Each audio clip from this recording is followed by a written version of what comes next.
Let's get moving. Well, lads, we'll just walk and talk about whatever. Hard start before if you want. Oh yeah. Well, even just what we were saying before, lads, we can talk about whatever. It's fucking... Oh yeah, it's Dan. How are we, champ? You good? Grand, yeah. Are you off to? Oh, in the Brunswick. A few that done the Tottenham game when we won the league. Yeah, that's that was good, like, yeah, it's funny, that. Funny as that anyway. Just doing a little walk and talk thing now. Quite frankly, that was perfect. That was really perfect. Correct answer. Peace and love indeed. That was perfect. Just keep an eye out, you'll be on the clip. Yeah, you will, yeah. Be on the socials. Take care, brother. See you in a little bit. See you, mate. But yeah, lad, as we were saying before, you know, with the gig on the Friday and that. Yeah. I don't know if you expected it to be as booming as it was, and there's like, you know, people up for it. Yeah. Sound like you're right, how you doing? Good, mate, you? Yeah, literally. How are we? Probably the right person to ask. Just gone to the Friday gig then. Yeah. Just gone to it. I don't think any of us expected it to be as booming as it was. We expected the people, but knowing the songs after just one listen, it was so sick, man. I know you agree as well. Yeah. It was electric, you know. Absolutely electric.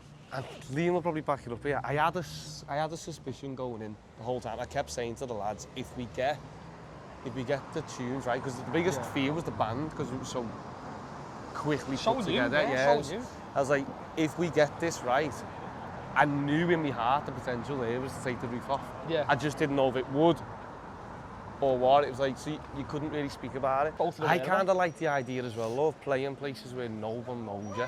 Yeah. Like, I think that's the biggest test in the music scene is, can you go somewhere where no one's ever heard you, no one knows you, no one's there to support you whether you're good or bad, and can you win them over? That's what's good about open mics. It is, yeah. That's the best thing about open mics is no one there owes you anything.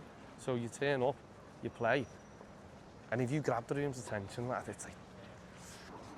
In my head, it's took a long time because we've been working on it behind the scenes, like even the songwriting or like our rehearsal room, which we've had for like nearly a year now. So like me, Eddie and Jake, we've been working on the tracks behind the scenes for a long time. The idea was always there, but then when we met Liam, I always say he's put a fucking fire under our ass, you know what I mean? Yeah. He's made us run. I mean, without thinking too much, you know what I mean? It's like, lad, just, you've got the talent, go for it. That's his mentality. It's the passion, the hunger and the drive, isn't it? And when you, like, that's what's boss about meeting yous. It's like, you're not looking at today. You're looking at way in the future of where you know you want to be. But you know the work's now. Yeah. The hard work's now. And then the rewards later. And that's when we've all got the same mentality. I don't know, it just works, doesn't it? We've all met each other as like a good time, it feels, so we're all helping push each other. Let's go straight. Going to the docks, it's a lovely day. It is a lovely day, it's fantastic.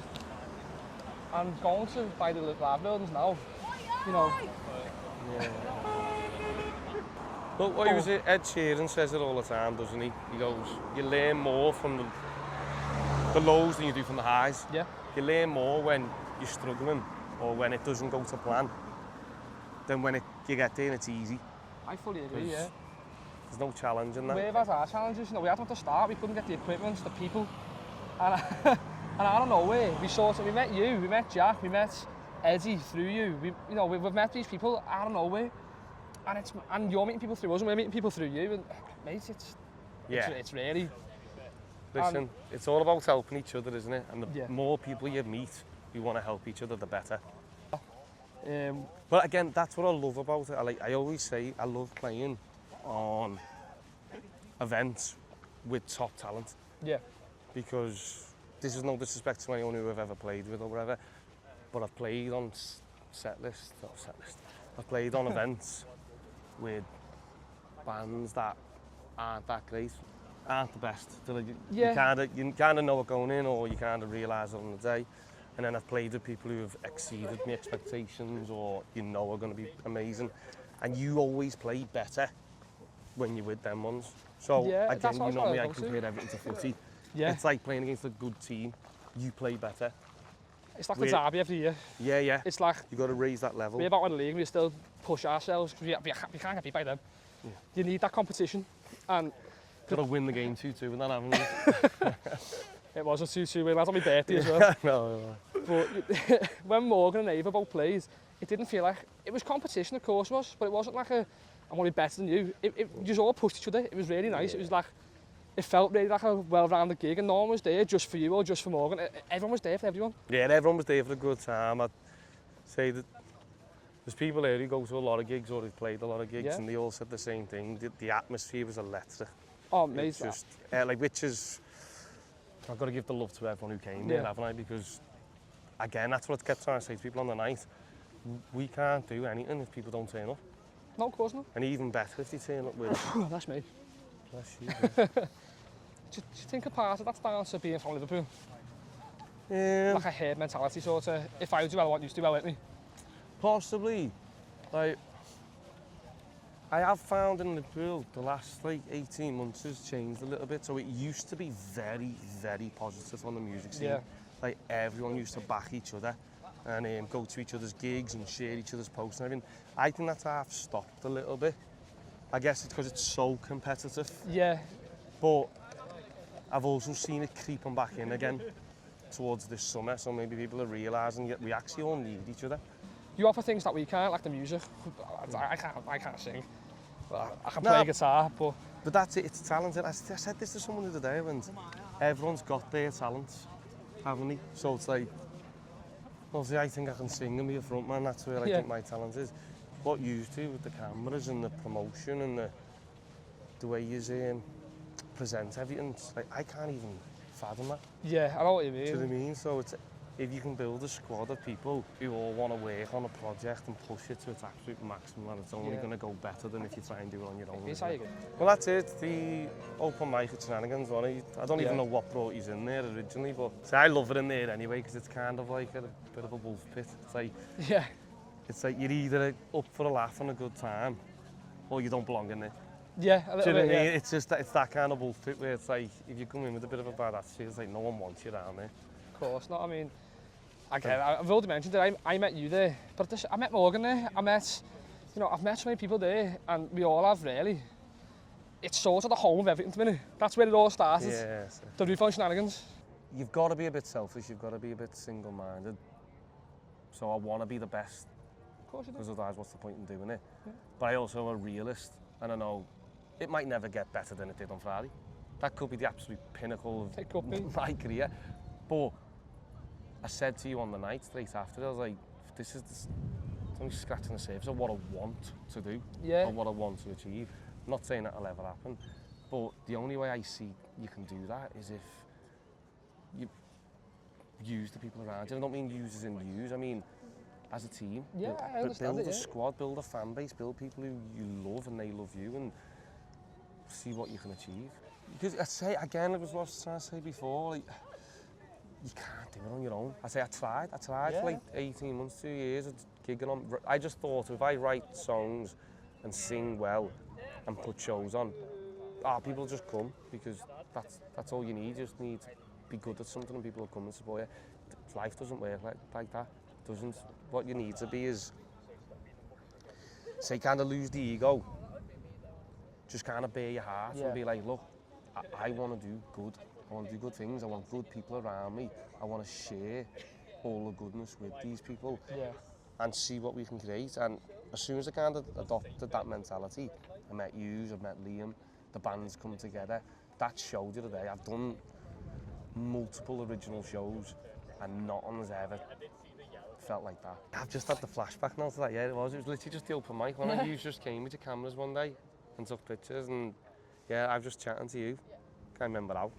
Lies outside it. I think you played like a Liverpool song or something, like you've given you shit. And it sort of like, come here lads, we get a pint, we'll talk about it. It's worked, and there's been a few times since. Again, like I said, Shenanigans is like the heart of it a little bit. At Shenanigans, it's sort of, every big move that we spoke about just happened there. And I think, we don't know, we do a little bit, we sort of owe it to them. Do you know what, that's another one though, like Shenanigans, like, it was a girl, Abby, who used to work in the Wood Street bar. Lanigans. Lanigans, I want Lanigans, yeah. And I was still kind of new to the scene a bit. Like I'd maybe just started getting a foothold in the game on the covers. And she said someone was looking for someone to run an open mic. Never ran an open mic in my life. And I literally thought, do you know what, it might be a good way to meet new people, like on the scene. And that's the only reason I took it. And I was a good 2 years ago or so now, 2.5 years ago, and I'm still there, still meeting people like you. Yeah. But, again, funny, it's only like 6 to 8 months ago when my attitude changed. I was like, right, I need to just lose the ego now, fully go for it, because the alternative is you just keep doing this half in, half out type of thing, and you'll never really achieve anything. Once I kind of let go of that, I was like, throw all your positivity into it. Say it's only like the last 6 to 8 months where I've started meeting people like yourselves, and it's actually accelerated quite fast. There was a piece in your sound, 100 times, that was written by one of your mates. 100 times was written by Will, yeah. And even that, you know, that's a mate you've had, and he's written a song for you, and it's smashed. I knew him for about, I must have known him for like 3-4 years, where he used to work. And it went until like I was leaving to do the music. It might have even already left, and I bumped into him, and he was like, oh, I play and sing, and I was like, wow. And then he just started sending me songs he had wrote. And just that one, he sent me that one, and in an instant when I heard it, I was like, wow, you wrote something good there. So I was like, do you mind if I mess about with it? So a little mess about, sent him a voice note for like a minute long, and he was like, that's boss what you've done there and all that. And then like 6 months later, I sent him an updated version of it, and he was loving it. And I was like, listen, like, I know it's your song now, but do you mind if like I start jamming it with the band and stuff like that? I was like, look, if we ever do anything, if we ever record anything, obviously you'd be fully there as the songwriter and that. And he was just made up. He was like, I'm just happy the song's out there if you do anything. So, no, the nicest moments, I think, my favourite moment, there was two. There was when you were singing Unconditional, you were singing it to your wife. And the second one was when you got Will up. Because that was easy to say, oh yeah, Will's done this, but you got him up, you made sure he got up and got recognition for it, and everyone was made up, everyone was like, they were buzzing for it, they gave it loads. Yeah. I can see in your face now, you think about it, you made up, it's happened. Yeah, I kind of knew it. I knew, like, I didn't want to peer pressure him into coming, but I kind of really wanted him to be there for that reason. Yeah. So I knew if he was available, he'd come anyway, because he's a boss lad and he loves what we're doing. So he came, and the whole time I knew I was going to get him up. Like, we had a bit of a running joke, so we wanted to do an encore, but we didn't want to leave an encore to chance. Yeah. So we kind of, before we come off, I was going to be like, just want one more song. Like, we played a little game in that, and we knew there was a couple of people who'd heard that song before. Yeah. So if we didn't play it, it'd kind of be a bit of like, oh, come on. Hang on, they're not playing that, they're not playing that. So then we built up a little bit of tension on it, and then I said, look, we'll sing the whole song, make sure we get through it. Yeah. And then we'll just have fun with it. We'll get Will up. It's because of the the people like they clock it straight away. Nah, you know, just like 10-15 minutes of just that. Yeah, it went off, didn't it, for ages, didn't it? I know. We were still doing it. It was really good. And again, James behind the camera will tell you, that was really nice moments. Yeah. And I think most of the clips we've used, especially, I don't know if obviously Liam's used his clips, the heart of the camera was with that song. Yeah. A lot of like that. Do you know what I love about the song, right? Like, the chorus is so memorable and catchy, like that's your seller, not a doubt. But you know, when you listen to the song, the lyrics are very good. Like the whole like sort of point of the songs are very good. I agree. It's like, it doesn't come across, it's quite like a heartfelt song a little bit. Yeah, You don't realise because the way it's sang, the way it's played, but it really is. Yeah. And it's, mate, you smashed it. Like, that was the first time I've heard it in that setting. Yeah. I'd obviously heard it before, maybe at our events, or even just me, like, you messing about with it. But to be honest, it was meant to be a bit bigger. Eddie's guitar broke, so, and the bass broke, so we ended up with just one Ellis in the drums, but it was meant to be a little bit bigger, but it worked, didn't matter. Yeah, it was like, the atmosphere was so good. Really good, and I think that like sort of encapsulated the night a little bit. It did, didn't it? It was just, the feeling from that night is I don't think anything could have went wrong even if we tried. No, it was such a good energy, such a good atmosphere. It started off going wrong as well with, doesn't sound great, oh my god. That was just sort of paranoid a little bit. We come straight out and one of the guitars was on standby, but no one could figure it out. And so the sound engineer come over to figure it out, but he hadn't switched my microphone on, so I couldn't talk to the crowd, and the guitar wasn't working, but... Yeah, we'll try it again, shall we? Yeah. Let's fucking have it, or whatever it was, in the Eddie video on the back of that. Yeah, that was it, wasn't it? Good laugh, good old it. It was really nice, mate. I enjoyed it, and I think everyone who was there, like you said, if you're not there, you don't know. Yeah, I definitely. I put that on my stories the next day, because it was all I could think of. It was, if you were there last night, you know what happened there, and if you weren't there, you'll never understand. Yeah. And I kind of want that about our gigs.